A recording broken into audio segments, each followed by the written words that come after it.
Hey, shoutout sa inyo mga kumpay at ngayong gabi samahan ninyo ako at mag-OT tayo. Kasi nga meron tayong tanggap ngayon na center stand at gagayahin natin yung kanyang lumang center stand kasi nga ito ay nabali na. Pero bago yon, syempre, shoutout muna sa may-ari nito na si Boss Leo. So shoutout sa iyo kung makapanood mo man to. At ito na nga at simulan ko na nga magsukat at gayahin yung mga luma niya. Siya nga pala mga kumpay, ang modelo na ginagawa natin ngayon ay SkyDrive. So ito yung sinuunang SkyDrive pa, hindi na yung mga bagong ngayon. Nga pala ito ay naputol, kaya gagawa natin ng bagong tubo.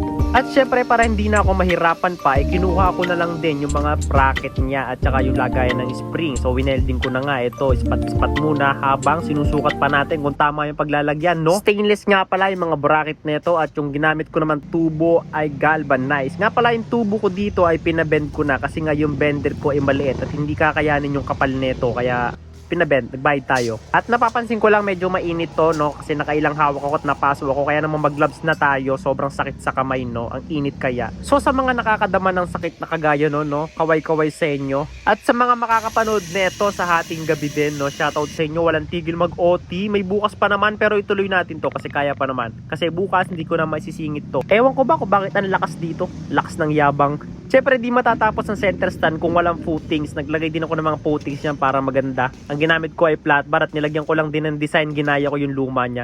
Siyempre, bago matapos yon, siyempre full weld tayo ng full weld, no? Siyempre, tatapusin ko na lang bukas. At siyempre, agad-agad umaga na at nilagyan ko na rin pala ng apakan, no? Para pag isa-center stand madali na. At siyempre, linis-linis tayo kasi tanggal tayo ng mga bukol-bukol. Ito na nga pala yung finished product natin, no? Wala pang pintura. So, ayan, kitang-kita na nyo naman, no? Stainless siya. Stainless rod din ang ginamit ko.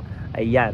So, kung goods ba para sa inyo, bigyan nyo naman ako ng isang like dyan at isang comment na kumusta. Kumusta mga subscriber ko, andyan pa ba kayo? At kagaya ng palagi ko sinasabi sa mga gusto magpagawa, puntahan nyo lang ako dito sa aking talyer dito sa San Vicente, Binyan, Laguna. Nga pala itong nagpagawa ngayon ay subscriber lang din natin, no? Shoutout sa'yo, Boss Leo ulit, no? Salamat sa pagtitiwala. Siyempre agad-agad papakita ko na sa inyo pag may pintura na. Nga pala ito muna yung kanyang mga looks. Ayan. O, medyo pangit yung ginawa kong apakan nung center stand kasi nga wala akong idea just na apakan na yan. Ayan, so kung medyo hindi nyo nagustuhan, okay lang naman okay lang din naman pati sa may-ari yan. So ito na, color black siya kasi nga gusto ng may-ari na may kulay. Pero kung sa akin lang okay na walang kulay kasi galvanized naman yung ginamit. Kaya lang syempre medyo nasasagwaan yata yung customer, merong mga welding spot siya ganun. Kaya yan, ginrinder ko na at pininturahan ko na rin. Ayan, color black. So okay ba? Ang ganda ng kamay ko. Hindi, joke lang. At sa ngayon, hanggang dito na lang muna at magkita-kita tayo sa mga susunod nating video. Salamat!